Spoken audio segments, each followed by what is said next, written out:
Assalamualaikum warahmatullahi wabarakatuh. Saya Nabila Putri Pratiwi, NPM 2050260. Saya di sini akan menjelaskan tentang akuntansi sebagai sistem informasi. Akuntansi adalah suatu proses pengidentifikasian, pengukuran, dan pelaporan informasi ekonomi untuk memungkinkan adanya penilaian dan keputusan yang jelas dan tegas bagi mereka yang menggunakan informasi tersebut. Laporan tersebut selanjutnya digunakan sebagai dasar dalam pengambilan keputusan bisnis oleh pemakai informasi tersebut. Selanjutnya, sejarah akuntansi. Pada tahun 1494, Luca Paciolo mempublikasikan buku Summa de Arithmetica, Geometria, Proportioni et Proportionalita yang berisi ilmu-ilmu pasti. Namun, dalam buku ini terdapat bagian-bagian yang berisi pembukuan untuk para pengusaha. Bagian ini berjudul Tractatus de Computis et Scriptorio yang menggambarkan pembukuan berpasangan. Luca Pacioli dikenal sebagai bapak akuntansi dunia. Selanjutnya ialah kualitas informasi akuntansi. Kualitas informasi akuntansi terdiri dari 7. Yang pertama ialah relevan.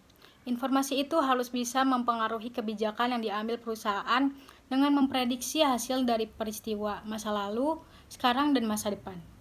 Yang kedua ialah dapat dimengerti.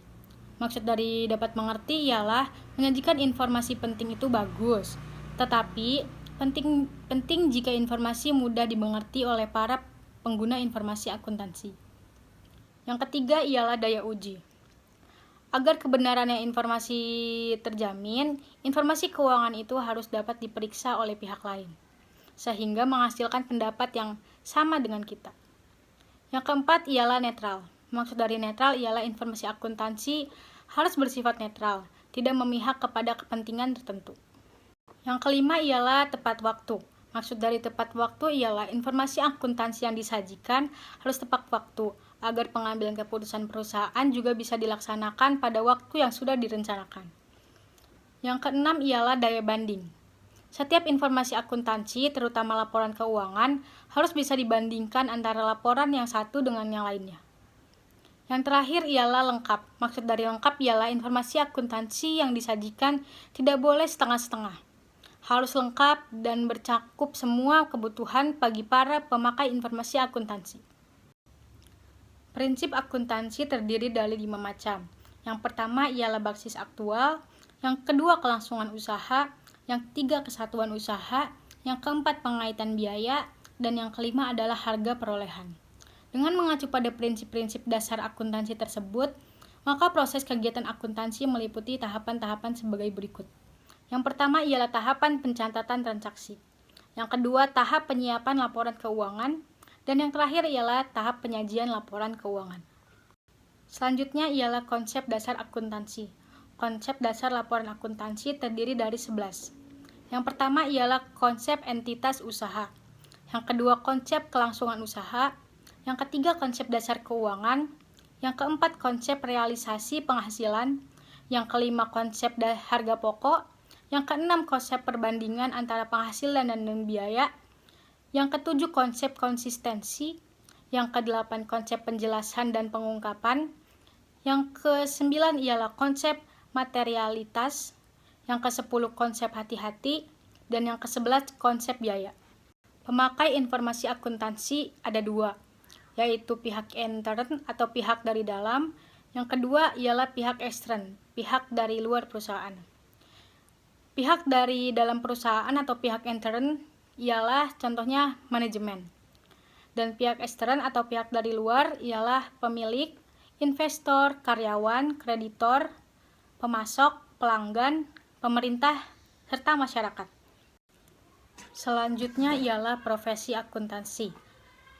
Secara garis besar, akuntan dapat digolongkan menjadi 4, yaitu akuntan intern, akuntan publik, akuntan pemerintah, dan akuntan pendidik.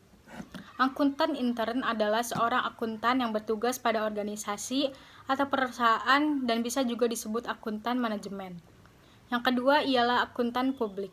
Akuntan yang telah memperoleh izin dari Menteri Keuangan Republik Indonesia untuk memberikan jasa akuntan publik di Indonesia. Selanjutnya ialah akuntan pemerintah. Akuntan pemerintah ialah seseorang akuntan yang bekerja pada sektor lembaga pemerintah yang bertugas untuk mengemban tanggung jawab kepada organisasi atau institusi yang telah ditunjuk oleh pemerintah. Yang keempat ialah akuntan pendidik. Seorang akuntan yang bekerja di lembaga bidang pendidikan. Selanjutnya ialah bidang akuntansi. Menurut manfaat pemakaiannya, akuntansi bisa dikelompokkan menjadi 9 macam. Yang pertama ialah akuntansi keuangan atau financial accounting. Yang kedua ialah akuntansi pemeriksaan atau auditing. Yang ketiga ialah akuntansi biaya atau cost accounting. Yang keempat ialah akuntansi manajemen atau manajemen accounting. Yang kelima ialah akuntansi perpajakan atau tax accounting. Yang keenam ialah akuntansi anggaran atau budgeting. Yang ketujuh ialah akuntansi pendidikan atau educational accounting. Yang kedelapan ialah akuntansi pemerintahan atau governmental accounting. Yang kesembilan ialah akuntansi sosial atau social accounting. Selanjutnya terdapat etika profesi akuntansi. Etika profesi akuntansi adalah seperangkat standar sikap yang dirancang secara praktis, realistis, dan idealis bagi para anggota profesi yang bersangkutan. Adapun 8 kode etik akuntan yaitu: yang pertama tanggung jawab profesi, yang kedua kepentingan publik, yang ketiga integritas, yang keempat objektivitas, yang kelima kompetensi dan kehati-hatian profesional, yang keenam kerahasiaan, yang ketujuh perilaku profesional, dan yang kedelapan standar teknis. Sekian pembahasan materi yang dapat saya sampaikan tentang akuntansi sebagai sistem informasi. Wassalamualaikum warahmatullahi wabarakatuh.